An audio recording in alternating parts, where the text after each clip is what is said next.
É mais um texto que todos nós já conhecemos, já ouvimos, mas parece que o Espírito Santo de Deus está trazendo sempre alguma coisa nova para a igreja, para a minha vida. E digo para os irmãos que a primeira pessoa que é impactada com o texto sempre sou eu. E nós temos isso como princípios, pregadores que de fato estão comprometidos com a mensagem do Evangelho. Ela primeiro é uma mensagem para si, para você mesmo, para depois transmitir para o outro. E esse texto que eu quero que você abra, que é o texto de Marcos capítulo 8, a partir do versículo 31, ela tem uma correlação também com o texto de Mateus 16. E como nós estamos falando ainda de desembaraçando a caminhada com Deus, eu quero falar sobre a necessidade da cruz. Não há nada novo. Todo mundo conhece a mensagem da cruz. Todo mundo sabe o que implica essa mensagem. Marcos 8 a partir do versículo 31 até o versículo 38. Eu vou ler o versículo. Eu vou ler o versículo 31 até o versículo 38. Mas o pano de fundo desse desafio de Jesus está firmado na própria afirmação de Pedro, a partir do versículo 27 de Marcos 8. Quando nós sabemos que Jesus questiona o que é que os discípulos acham, o que é que as pessoas falavam que ele era, e os discípulos respondem que alguns pensavam que ele era João Batista, outros pensavam que ele era algum profeta, outros pensavam que ele era Elias, e Pedro toma a dianteira e diz, com resposta ao questionamento de Jesus, o que é que vocês dizem, o que é que vocês compreendem que eu seja? E Pedro, falando ali como um porta-voz dos apóstolos, diz que tu és o Cristo, o Filho do Deus vivo. E a partir daí então, é nesse pano de fundo que Jesus sente-se à vontade para começar agora a falar para os seus discípulos, uma vez que os discípulos conseguem identificar nele a pessoa do Messias, o Filho de Deus. Então Jesus compreende que é o momento exato para falar da missão, da sua missão aqui na terra. E esse é o primeiro momento que ele fala. Existem dois outros momentos que ele repete a mesma mensagem para os discípulos, para fixar na cabeça dos discípulos que ele tinha uma missão. E ao mesmo tempo, além de fixar, redirecionar os discípulos, porque todas as vezes que ele fala dessa missão, há sempre uma contraposição dos discípulos. Então ele ratifica, dizendo que ele veio aqui com uma missão. E o que eu consigo compreender nesse texto, olhando para essa visão, é que, a princípio, havia entre os próprios judeus o entendimento, e é o mesmo entendimento para hoje, o entendimento de que o Messias, também chamado como o Filho do Homem, seria aquele que traria libertação ao povo de Israel de 700 anos de luta contra várias nações que estavam subjugando o povo. E ali nos dias de Jesus era o Império Romano. Havia esse entendimento por parte dos judeus, havia também esse entendimento por parte dos discípulos. E quando Pedro consegue identificar Jesus como esse Messias, parece que esse sentimento é enaltecido, é revitalizado e ao mesmo tempo é confirmado, porque havia uma palavra profética, principalmente de Daniel capítulo 7, que falava que o Filho do Homem viria trazer libertação ao povo de Israel. Então quando Pedro diz, tu és o Filho de Deus, tu és o Cristo, irmãos, automaticamente os discípulos íntimos e o discípulo, a multidão que seguia, identificaram que Jesus era o cidadão que ia trazer libertação política, social, econômica. Então essa é a visão de Jesus, dos discípulos, e essa é a visão que a gente precisa pensar que estava na mente de Pedro e na mente dos discípulos. Porque por mais que Pedro questione e tente repreender a Jesus, esse sentimento não era apenas de Pedro, mas também dos outros discípulos. E para que os irmãos possam compreender o contexto pelo qual Pedro vai até Jesus e tenta dizer a Jesus que não era possível que Jesus passasse por aquela situação de sofrimento, de angústia, os irmãos vão entender qual é o pensamento de Pedro. O pensamento de Pedro é: se ele é o Messias, se ele é o libertador, como é que ele vai morrer? A nossa esperança de libertação vai por água abaixo. Agora vamos para o texto. Marcos capítulo 8, 31 diz assim: então começou ele quem é Jesus, a ensinar-lhes que era necessário. Pega essa palavra, necessário. Era necessário que o Filho do Homem sofresse muitas coisas, fosse rejeitado pelos anciãos, pelos príncipes, sacerdotes, pelos escribas, fosse morto e que depois de 3 dias ressuscitasse. E isto ele expunha claramente.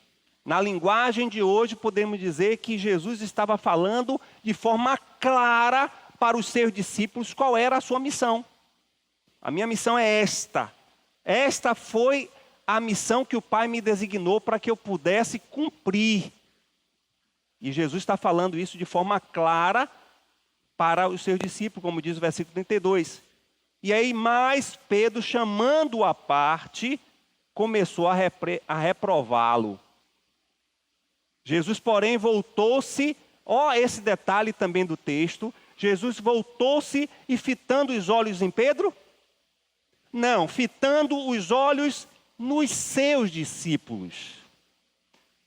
Fitando os olhos nos seus discípulos, ele repreende a Pedro e diz: arreda Satanás, porque não cogitas das coisas de Deus e sim das dos homens.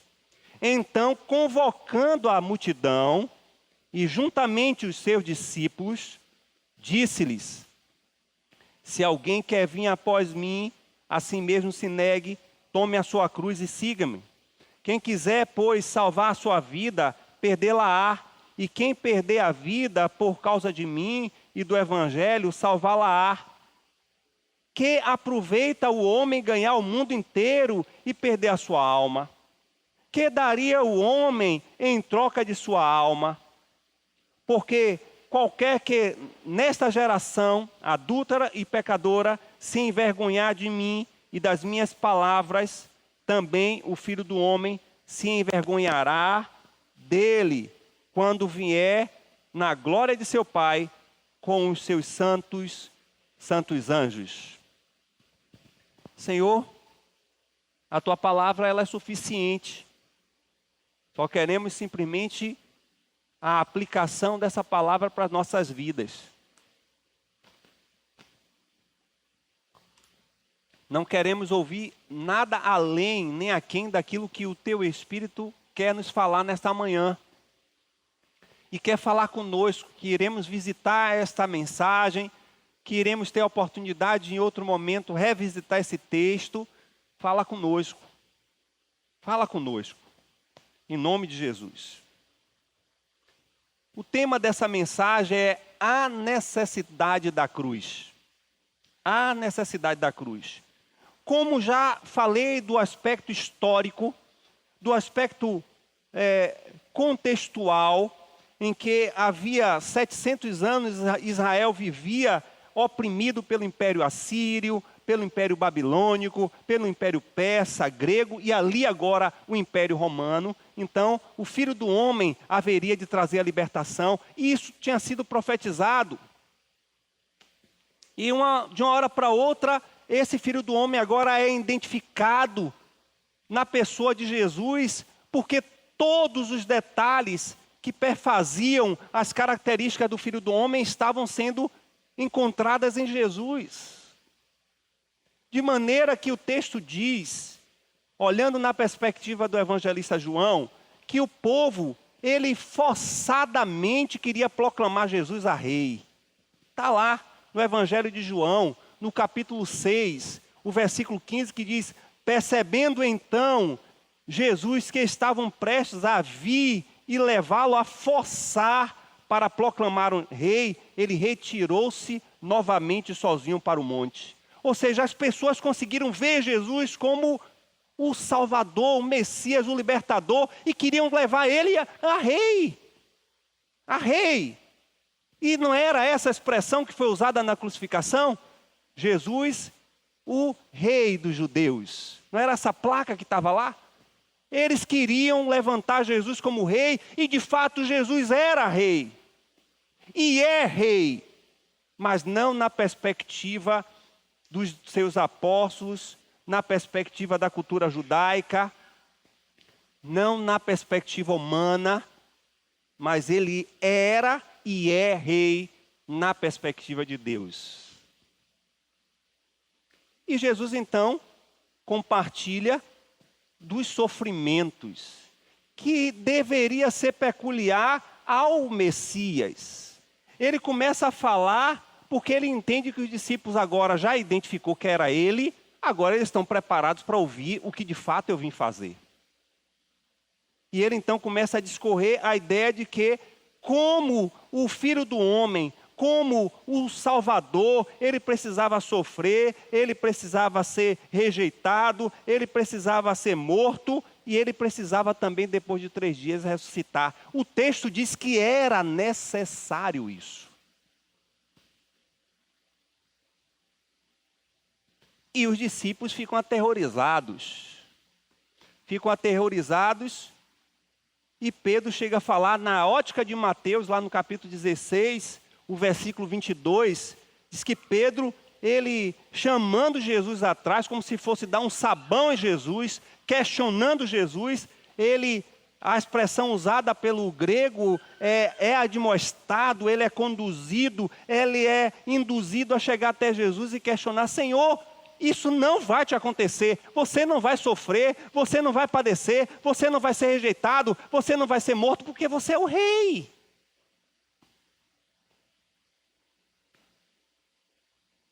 Irmãos, a missão da cruz é a mensagem central do Evangelho. A mensagem central do Evangelho é a missão da cruz. Parta do princípio dessa verdade. Não que eu estou dizendo, mas que a própria Bíblia diz. E a própria teologia de Paulo é a teologia da cruz. É a mensagem da cruz que é o esboço da mensagem propagada pelo apóstolo Paulo. E ele, em todo o tempo, ele vai falar sobre essa cruz. Por quê? Porque não existe evangelho sem cruz. Não existe jornada de discipulado sem cruz. Não existe relacionamento com Deus sem cruz. E eu queria que a gente pudesse olhar algumas coisas desse texto. Primeira coisa que eu consigo identificar é que o Evangelho, ele está centrado nessa mensagem e o texto, Mateus diz que era imperioso. A expressão era inquestionável, indiscutível. Quando Marcos diz que era necessário, fazendo a descrição das palavras de Jesus, quando Jesus diz: olha, tudo bem, agora vocês já sabem quem eu sou, agora já posso dizer para vocês que eu vim aqui para sofrer, para padecer, para ser rejeitado, e ele diz de forma inquestionável que isso era necessário. Era necessário.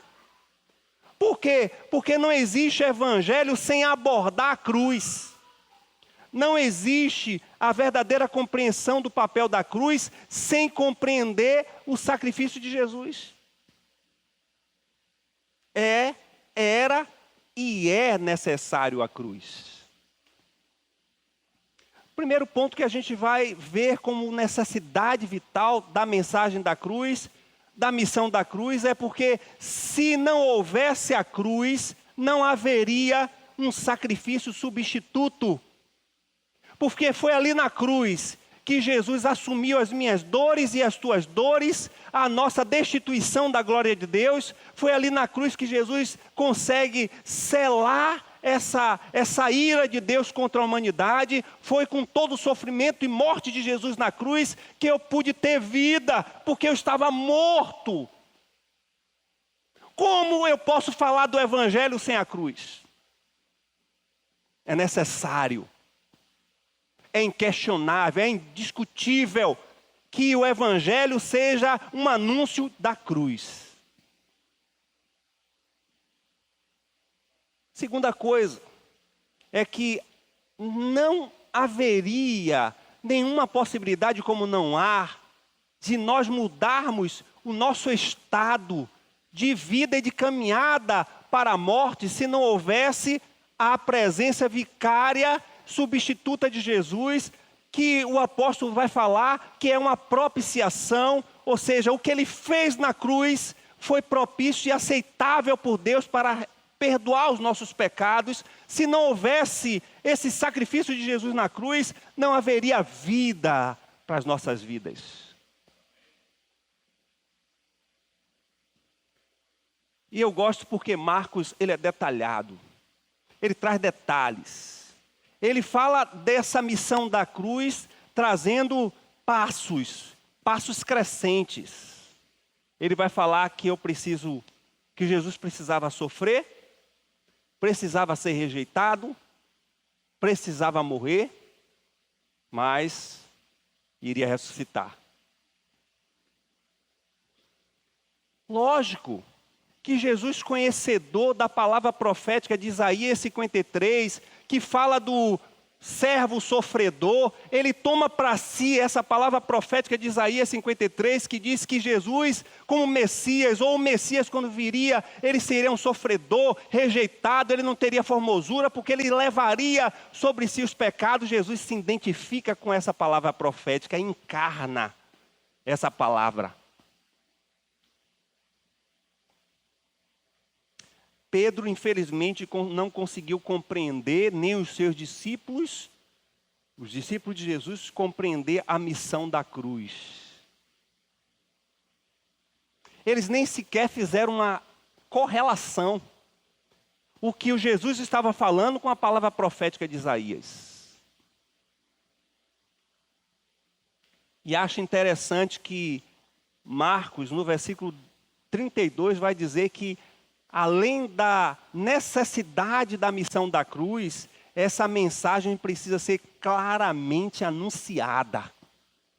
Ele diz, versículo 32, e isto ele. Irmãos, foi o próprio Jesus que expôs toda a mensagem do Evangelho. O texto diz que ele mesmo expunha claramente a mensagem da cruz. Ou seja, para não existir dúvidas, distorções, variações, mudanças. Portanto, ele mesmo disse qual era a mensagem da sua missão e a sua missão de cruz. E ele passa a dizer o que isso implica de forma muito clara para os seus discípulos. E o mais interessante é que isso não fica retido apenas nos seus discípulos, porque posteriormente, apenas com a mensagem de Jesus, mas posteriormente, Jesus vai ver os próprios apóstolos também anunciando isso. A mensagem de Paulo, ele diz lá em Gálatas capítulo 2, ele diz, olha, eu já estou crucificado com Cristo. Eu já estou crucificado com Cristo. A mensagem de salvação de Paulo foi muito bem compreendida, porque ele absorveu a mensagem clara do Evangelho de Cristo, que é um Evangelho de cruz. E Pedro? Visita os discursos de Pedro em Atos. Você vai ver que ele vai discorrer desse Jesus que foi crucificado.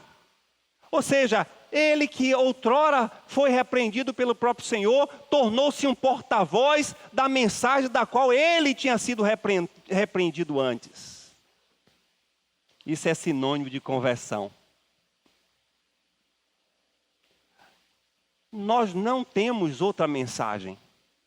A igreja de hoje, ela não tem outra mensagem. E eu queria dar um parênteses aqui para falar que Jesus consegue, nesses versículos 31, todo o versículo 31, descrever os estados dele na teologia, na teologia sistemática da cristologia. Ou seja, nós sabemos que a teologia sistemática, quando fala sobre Cristo, vai falar dos estados. E pelo menos 2 estados existem. O estado de humilhação e o estado de exaltação. O estado de humilhação envolve encarnação, envolve os sofrimentos, a morte, e alguns autores até dizem também a sua descida até o Hades. O estado de exaltação envolve, primeiro passo, a ressurreição. Depois, a ascensão. O estado que ele está em glória com o Senhor, e finaliza esse estado de exaltação com a sua volta, quando ele será exaltado por todos. E ele vai descrever, Marcos vai falar do estado de humilhação, do estado de exaltação. Mas aí a gente caminha para um outro problema, que é o que a gente consegue identificar aqui na fala de Pedro, que é o problema de humanizar a missão da cruz. Pedro, porém, chamando Jesus à parte, começou a repreendê-lo, a questioná-lo. Dizendo ele, Deus seja gracioso contigo, Senhor. De modo algum, isso vai te acontecer. Essa é a visão de Mateus, no capítulo 16, versículo 22. Isso não vai acontecer com o Senhor. Irmãos, a tentativa de humanizar a cruz tem sido um dos grandes problemas do cristianismo. A tentativa de humanizar a missão da cruz é um dos maiores equívocos da igreja atual, com as suas teologias. Por quê? Porque, de certo modo, essas teologias e esse modelo de cristianismo que nós estamos vendo no mundo, ela exclui a cruz. Ou, quando muito, até fala da cruz, mas não fala com a sua totalidade. Como, por exemplo, a teologia liberal, ela diz que ela acredita na Bíblia, só que ela não acredita em toda a Bíblia. Ou seja, tem partes da Bíblia que ela não acredita. É como se essa teologia liberal acreditasse na cruz, mas não em tudo que aconteceu na cruz. Não em tudo que a cruz significa. E, infelizmente, essas tendências equivocadas são o ápice do cristianismo que nós estamos vivendo, em que busca tirar a mensagem genuína da cruz e voltar para a cruz na perspectiva agora humana. Que nada mais é do que a teologia da prosperidade. É tentar arrancar da cruz o sofrimento, mas trazer para o homem a glória. Ah, não. Esse estado que você está vivendo aí, Jesus na cruz, ele já te deu a vitória. Ele já te garante que você não é para viver nessa vida de miséria. Não, na cruz Jesus já te curou. Você não é para estar mais doente. É a prosperidade e o pragmatismo das teologias modernas.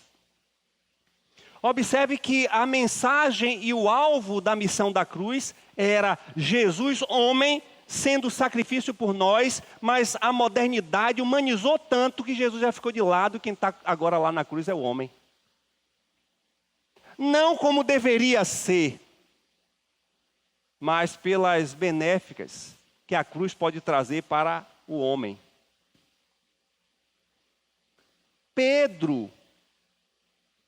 diz para Jesus: isso de modo nenhum vai te acontecer, Senhor.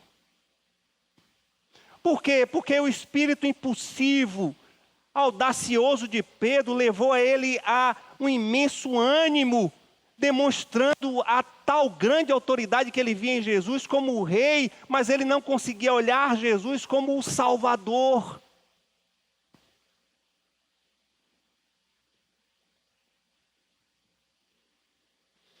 Infelizmente, o que nós estamos vendo hoje é uma mensagem buscando alterar, distorcer, diluir, adequar a mensagem da cruz ao prazer do homem.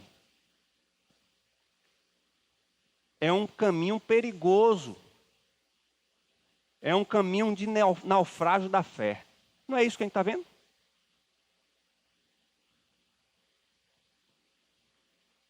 Nós precisamos ainda hoje olhar e reafirmar que o caminho da cruz é um caminho de morte para o eu. E se revestir da vida que em Cristo passamos a ter quando Ele foi crucificado na cruz. Mas eu acho interessante que há um terceiro ponto, que eu exponho aqui como Jesus identificando uma clássica tática de Satanás.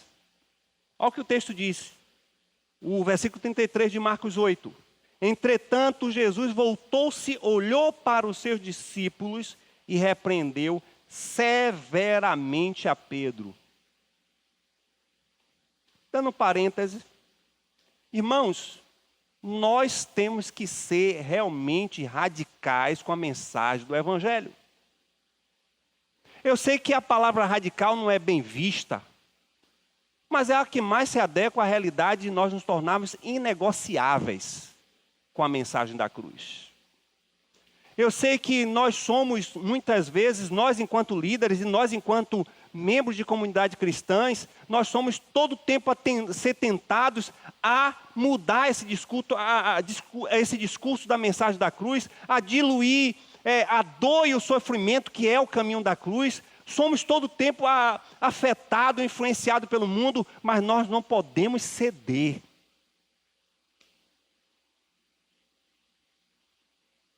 É inegociável. Ponha na tua cabeça a palavra necessário. É necessário pregar, viver a mensagem da cruz. Por mais que os pratos sejam oferecidos, e são muitos, e vêm com táticas diferentes, mas a estratégia é a mesma. E eu provo os irmãos que quando o Senhor repreende, e repreende, o Espírito está por trás de Pedro, Ele está repreendendo uma ação que já era desde a eternidade repreendida pelo Altíssimo. E que na visão, na perspectiva do próprio Deus, olhando ali na reflexão do próprio profeta Isaías, quando ele consegue identificar o sentimento de Lúcifer em querer ser como Deus e colocar o seu trono acima do trono de Deus, ele consegue identificar que ele quer estar no lugar de Deus, mas ele não consegue, porque ele tem que se render ao seu Criador, ele tem que se render ao Altíssimo, mas ele não cansa de continuar usando de estratégias em querer tirar Deus do centro e colocar o homem, e assim ele fez com Adão. No dia que você comer, você será semelhante a ele. A mesma tática. E aí vem Pedro e diz: isso não vai acontecer com o Senhor, isso não pode acontecer com o Senhor. É a tática satânica dizendo para Jesus: olha, você não precisa ir para a cruz, você não pode ir para a cruz, e se Jesus não vai para a cruz, não há salvação. Assim ele fez.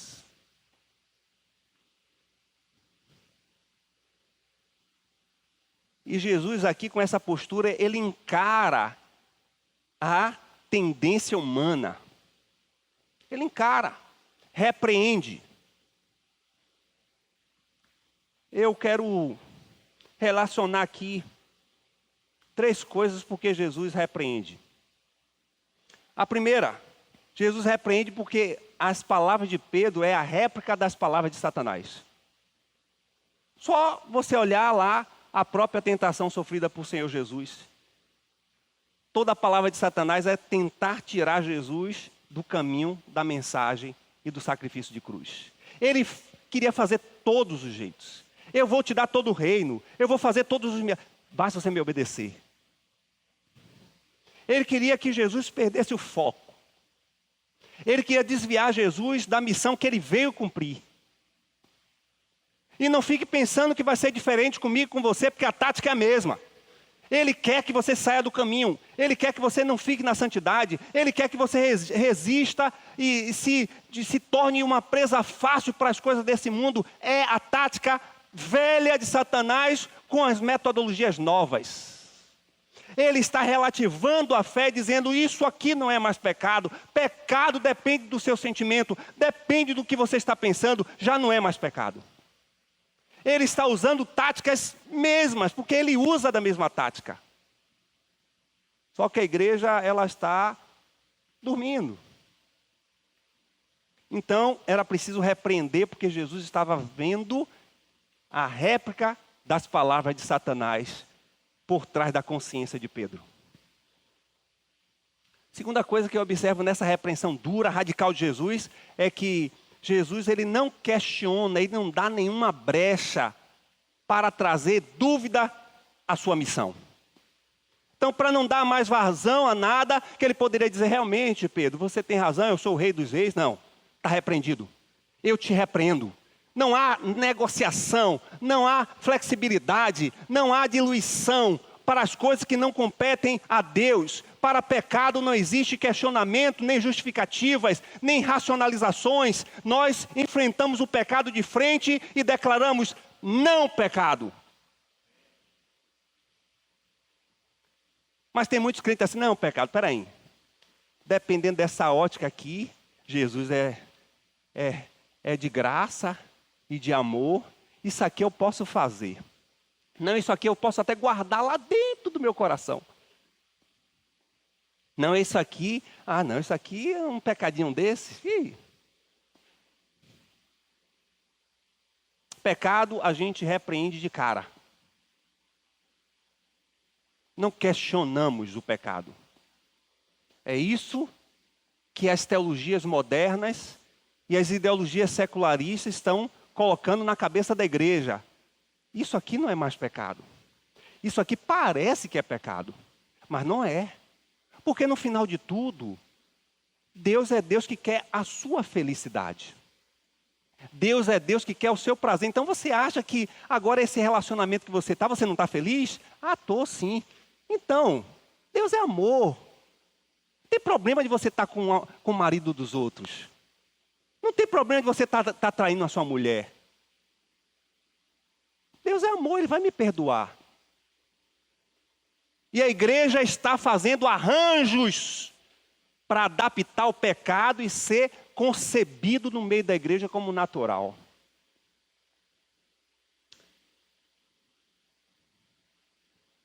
Terceiro ponto, Jesus consegue ver em Pedro um posicionamento de adversário.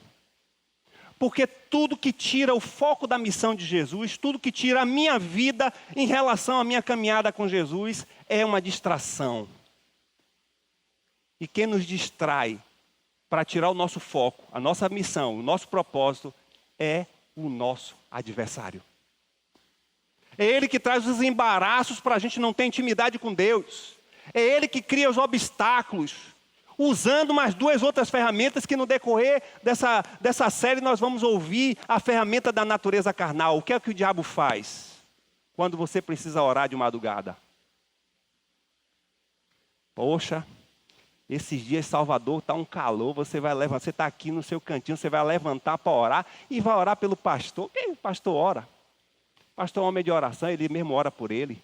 Aí você fica ali, lutando contra a natureza.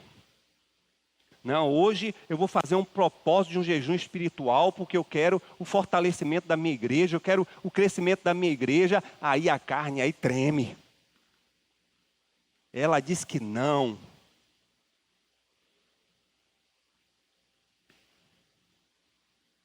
Eu vi até não sei se é card, não sei, postagem, de alguém até que falou que a carne é fraca, mas o pecado não é vitamina.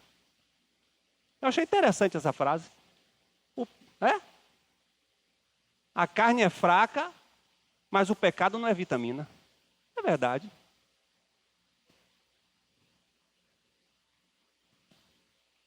Olha a expressão que Jesus usa para falar de Pedro. Eu achei isso interessantíssimo.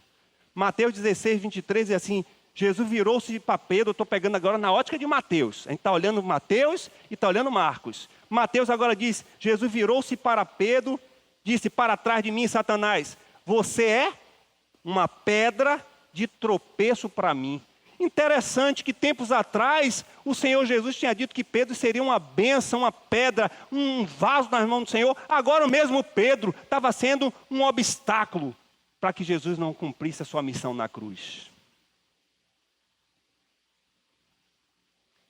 Transformava-se em um empecilho no caminho de Jesus. A tática de Satanás na eternidade era querer ser igual a Deus. Isaías vai fazer essa leitura no capítulo 14. Essa mesma tática a gente vai encontrar lá em Gênesis capítulo 3, ele colocando o homem no lugar que não é devido. E todo o tempo da história da humanidade caída é Satanás querendo promover o homem à condição de Deus, de independente de Deus, de Senhor sobre todas as coisas. E é isso que a gente está vendo no âmbito geral.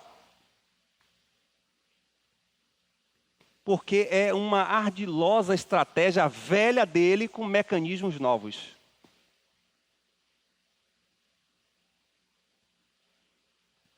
E aí eu acho interessante quando Jesus diz para Pedro a razão de ele estar repreendendo. E ele diz, olha Pedro, esse espírito está agindo por trás de você. Ele não pensa nas coisas de Deus. O versículo 33 de Marcos 8, ele vai dizer, arreda de mim, Satanás, porque não cogitas, não se inclina, não se compromete, não adota as coisas de Deus, mas as coisas humanas. O que você está sugerindo, Pedro, é coisa humana. Eu não vim para ser reconhecido diante dos homens, eu não vim para ser rei sobre Israel ainda, porque eu vim primeiro para cumprir a missão do meu pai, e a missão do meu pai é a missão de cruz. Porque eu estou ligado com as coisas de meu pai, eu não estou preocupado com o meu prazer, eu não estou preocupado com minha rejeição, eu não estou preocupado com o meu sofrimento, eu vim para cumprir a vontade de meu pai, e a minha comida e a minha bebida é fazer a vontade de meu pai.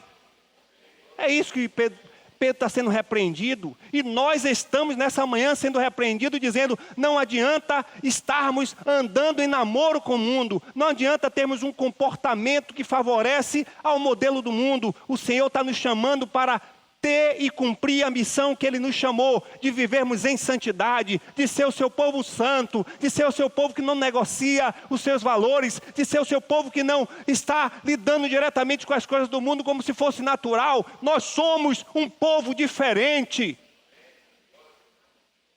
E se for para ser igual, vá para o mundo.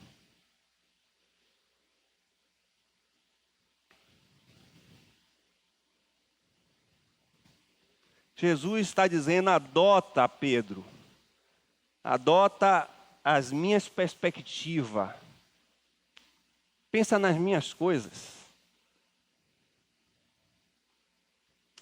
O diabo ele vai fazer de tudo para embaraçar a nossa intimidade com Deus.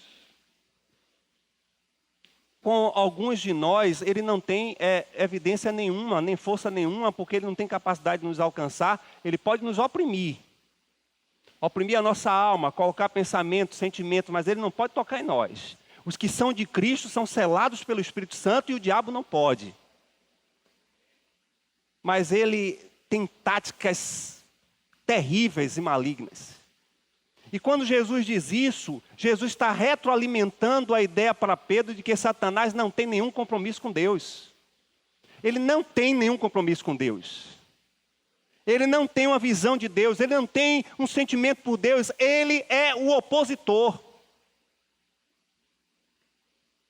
E nós precisamos entender que se permanecermos retroalimentando o homem, o eu, a vontade de querer ser poderoso, de elevar o nosso ego, de até se envolver com as coisas de Deus, mas no final de tudo as motivações são para a nossa autopromoção, nós estamos caminhando no caminho errado. Nós não estamos adotando o modelo de perspectiva de Deus. Por quê? Simples. A perspectiva de Deus, em tudo que envolve as coisas de Deus, o homem nunca estará no centro. Irmãos, é simples isso. E é profundo. Todas as vezes que você ou qualquer pessoa faz alguma coisa, se dedica em alguma coisa, oferta alguma coisa, tentando se promover, não veio de Deus. E nem vai para Deus, porque você está no centro.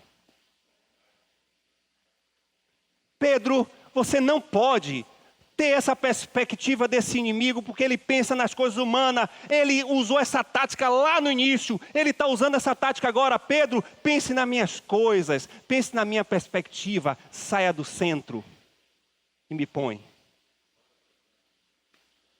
E aí ele vem, depois que fala tudo isso, ele agora diz assim, agora eu vou falar para vocês o que é necessário para vocês.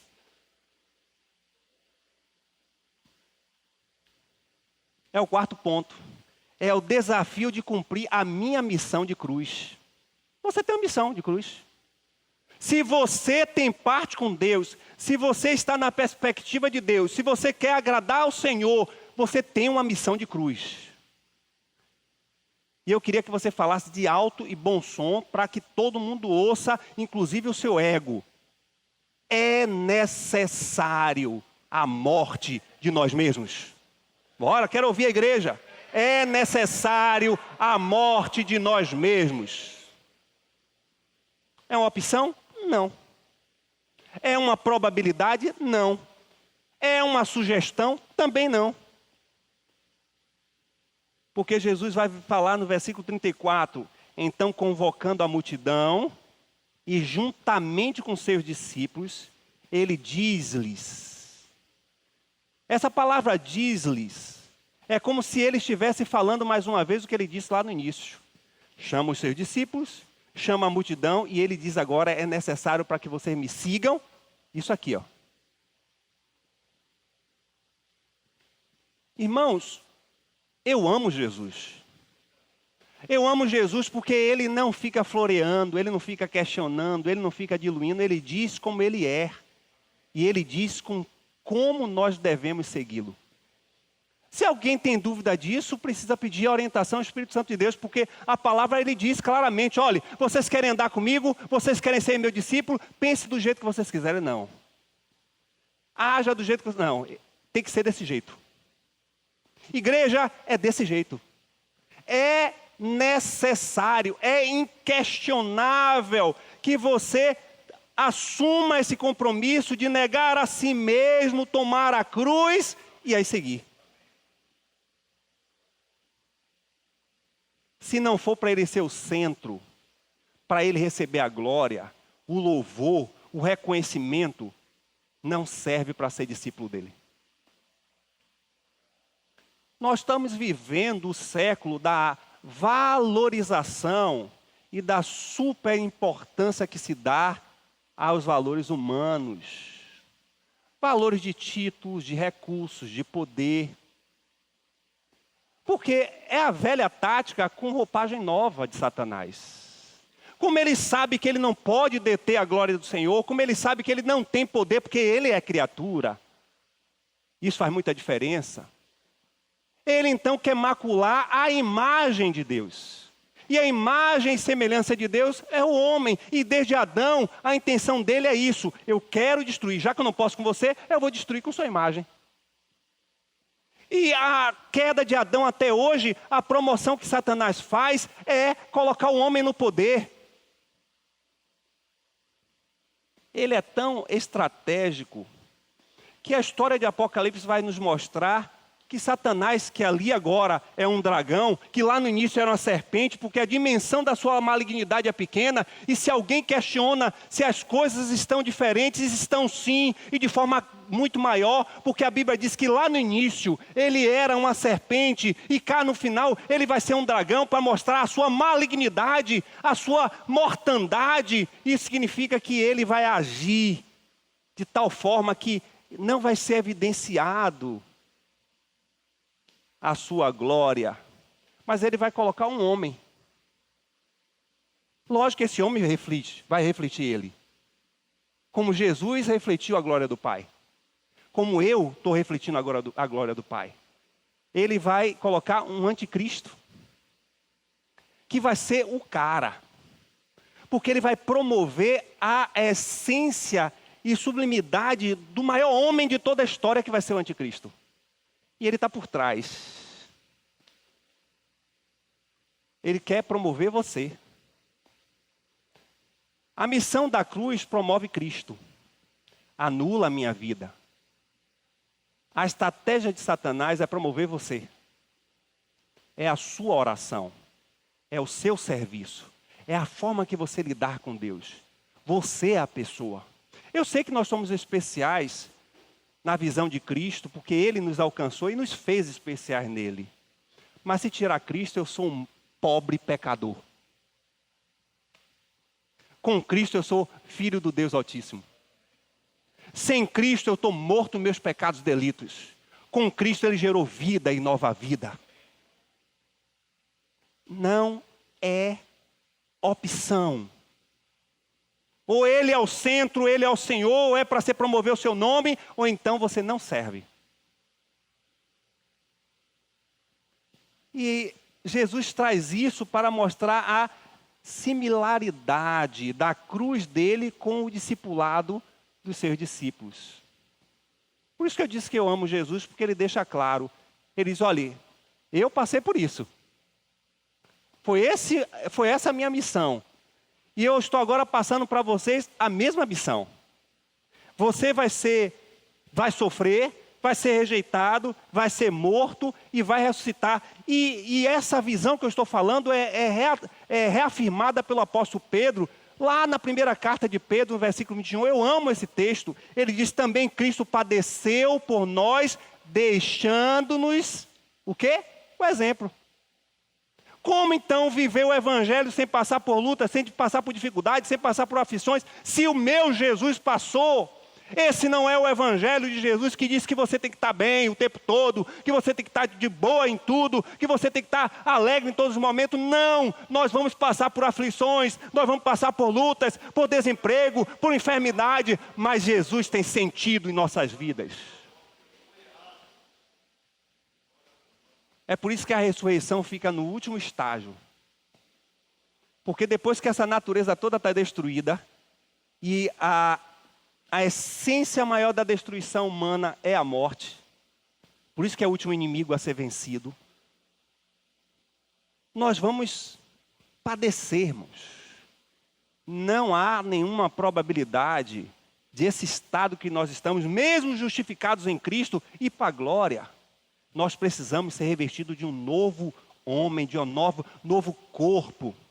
E a ressurreição é esse parâmetro. Para aqueles que assim o Senhor permitir, não passarão pela ressurreição. Quando o Senhor vier, estiver ainda vivo, vão ser arrebatados, mas serão transformados. Por quê? Porque nessa vida, nessa perspectiva, nessa jornada, nós vamos passar por sofrimentos, por adversidades. Isso não é ausência de alegria e paz. Porque eu tenho certeza que os irmãos estão em paz e estão alegres. Mas se for perguntar a alguns irmãos aqui, vai dizer, eu estou passando muitas lutas. Financeira, de enfermidade que é predominância, com familiar. Mas mesmo assim você está desequilibrado, desesperado? Não, eu tenho paz. Porque paz e alegria não é ausência de adversidades. Jesus nos convida para a morte de nós mesmos. Ele disse, olha, é necessário isso aqui. Quer ser meu discípulo? É isso aqui. Assim como eu passei, vocês têm que passar. É necessário a cruz. Quer viver uma vida com Deus, de intimidade com Deus, quer experimentar as maravilhas do Espírito Santo, tem que morrer. Tem que morrer. E eu acho interessante uma expressão de John Stott, no livro que eu estou fazendo de devocional, a Bíblia toda, o ano todo.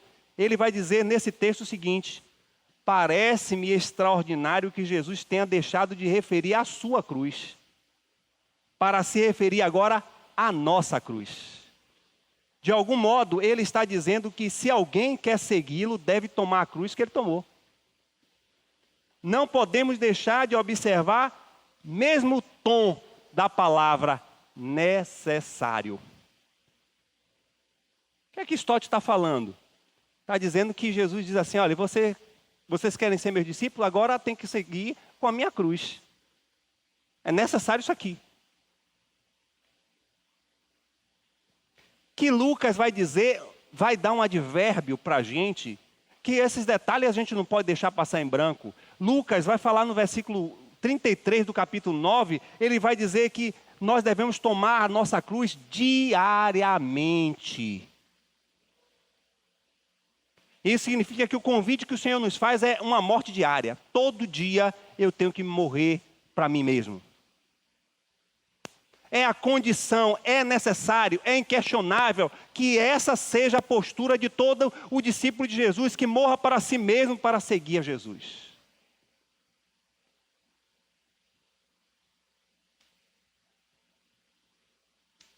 Engraçado que, historicamente, quando alguém levava ali na Palestina a sua cruz, ninguém perguntava assim: licença, você está levando essa cruz aí? Qual a razão? Por que, rapaz, você está levando essa cruz? Todos sabiam que quem estava levando a sua cruz pela cultura romana era que foi condenado e foi forçado a morrer levando a sua própria cruz. Seguir a Jesus é necessário de forma inevitável que você leve a sua cruz.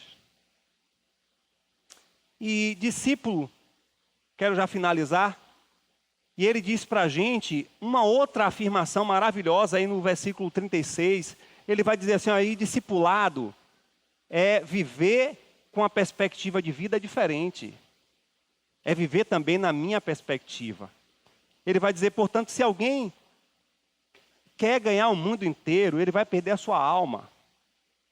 A expressão que é usada, Jesus usa uma expressão para falar de lucro. Jesus está falando de uma linguagem de prejuízo e de lucro. Ou seja, ele está dizendo, olha, se vocês querem viver na perspectiva de um discipulado autêntico e verdadeiro, vocês vão ter perda. E a principal perda que vocês terão é as suas próprias vidas. Porque não viverão para si mesmos.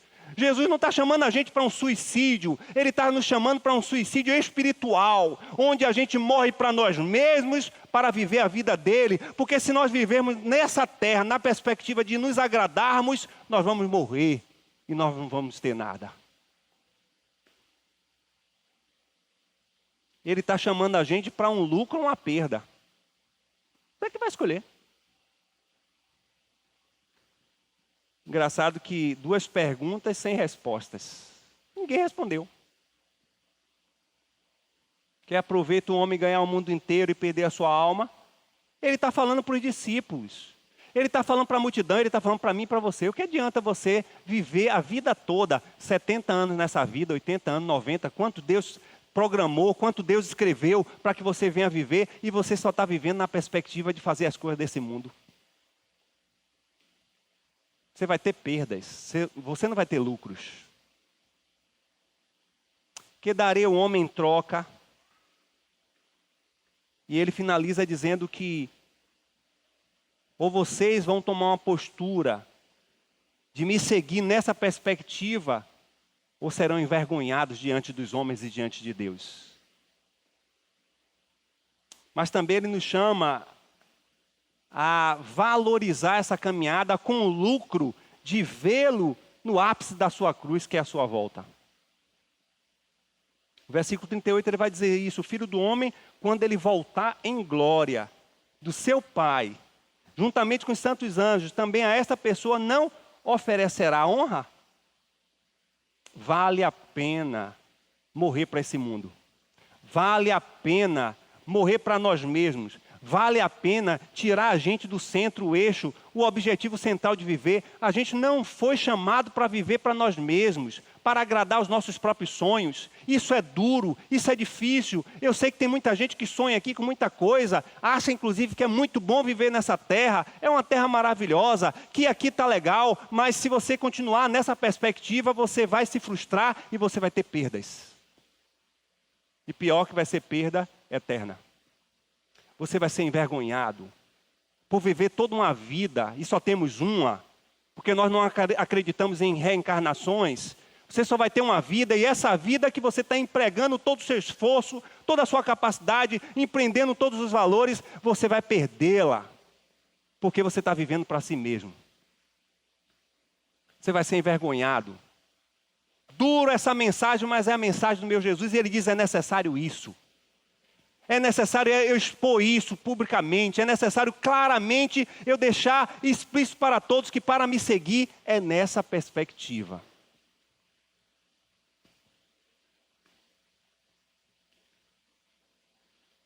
Se alguém pensa diferente, eu gostei muito da expressão de Salma Ferraz, que ela disse que é um desevangelho. Alguém que fica dizendo: venha para Cristo, fica do jeito que está, beleza, faça aí. É um desevangelho. Hermes Fernandes, ele vai dizer que isso é um evangelho imbogocêntrico, que tem o umbigo no centro. Vive só para você, agrada a si mesmo, tudo é voltado para si mesmo. E isso não tem nada a ver apenas com a questão da igreja, olhando na perspectiva do mundo. Isso tem a ver também com a igreja olhando para dentro de si mesmo e pensando quais são as motivações que te levam a contribuir, a servir, a se dedicar. Será que é para ser reconhecido diante dos homens? Será que é para ser visto? Para achar que você é importante? Será que é para magnificar a ideia de que você é o maior contribuinte da igreja? Quais são as motivações pelas quais você está aqui? Quais são as motivações que você está envolvido com esse trabalho? O Senhor está nos lembrando. Se nossas motivações é para reconhecimento, nós estamos sendo um desevangelho. Estamos envergonhando o nosso Cristo.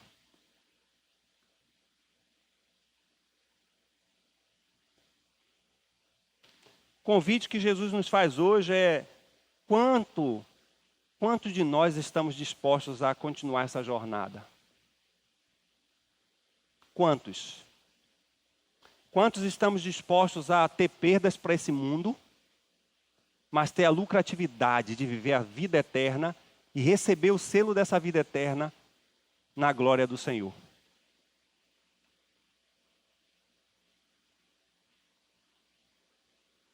Quantos de nós? Quantos estamos dispostos a dedicar a nossa vida como verdadeira semente colocada na sua obra, simplesmente porque ama Jesus? Ou como seria um sentimento genuíno: eu quero fazer as coisas simplesmente porque eu amo a Jesus. Eu quero ofertar, eu quero contribuir, eu quero servir porque eu amo a Jesus. Ele é tudo para mim.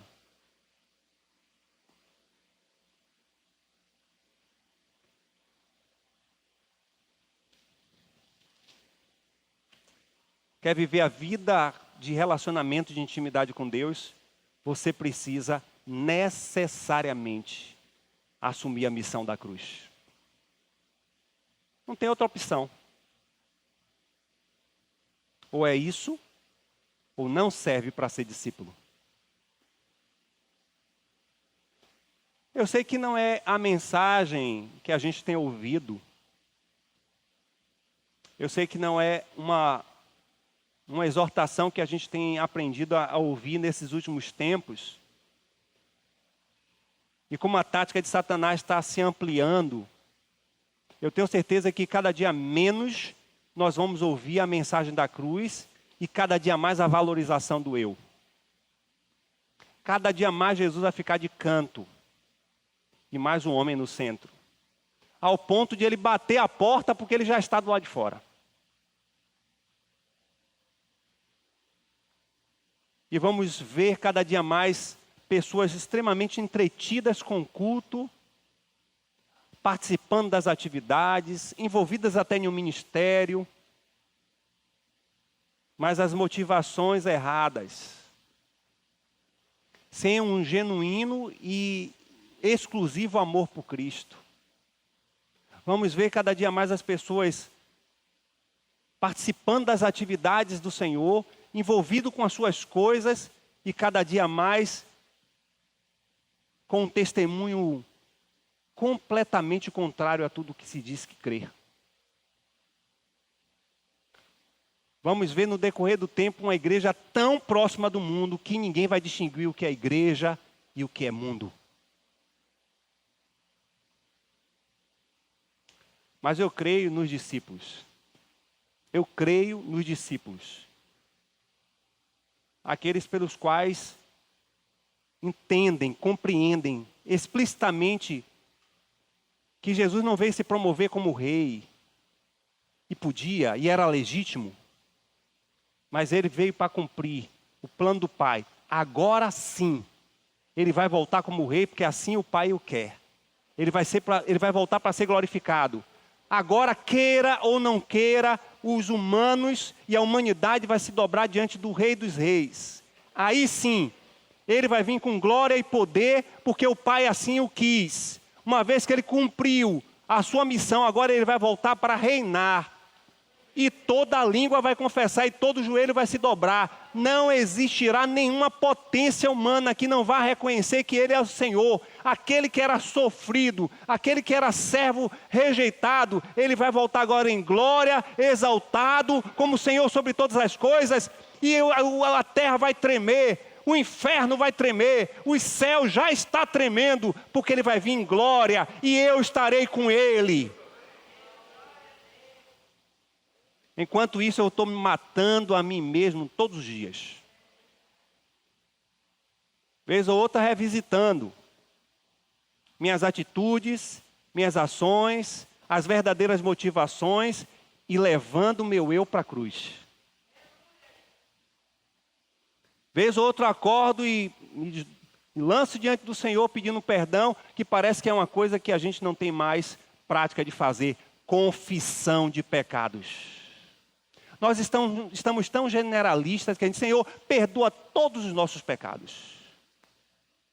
Mas a gente sabe quais são, onde estão, como são. A gente precisa ir para a cruz. Eu quero fazer 2 desafios. Isso foi o que Deus colocou no meu coração. O primeiro desafio é sermos motivados genuinamente por um amor incondicional por Jesus a viver uma vida para desagradar nós mesmos, ao mundo e obedecer à sua vontade, mesmo que isso implique em sofrimento, em rejeição, em morte, em perdas. É voltar para a cruz. Ah, mas será que alguém aqui está aqui e não está com essa visão, não vive dessa forma? Eu não sei. Eu só sei que o Senhor mandou falar isso. Pode ser que muitos de nós estamos muito envolvidos com as coisas de Deus, mas não com Deus. Conhecemos o louvor, conhecemos a palavra, até falamos das palavras de Deus, mas não tem intimidade com Ele. Não o conhece como Ele é.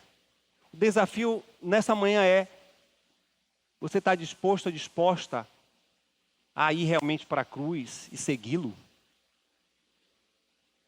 Esse é o primeiro ponto. É o primeiro apelo que eu quero fazer.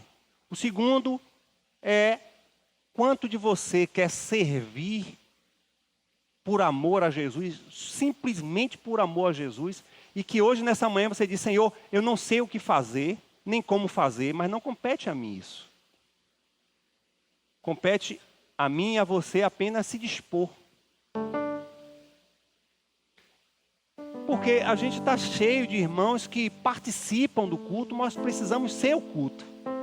Nós estamos muito cheios de irmãos que querem ver a obra avançar, mas não se comprometem em ser instrumento para esse serviço.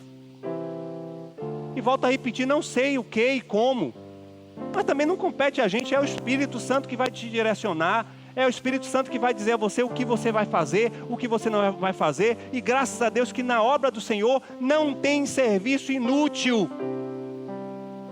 Seja as coisas mais simples, sejam as mais complexas, todas são valorizadas diante do Senhor, e você precisa encontrar o seu lugar nessa comunidade. Você precisa encontrar o seu lugar nesse serviço, na obra do Senhor, porque nós precisamos trabalhar para a obra do Senhor, e isso é fruto de vidas que amam incondicionalmente ao Senhor Jesus. Onde e como fazer, isso é obra do Espírito Santo. Essa manhã é a manhã em que eu digo para o Senhor: Senhor, eu estou aqui. Eu quero fazer alguma coisa. Muita coisa temos para fazer. O que precisamos é de trabalhadores.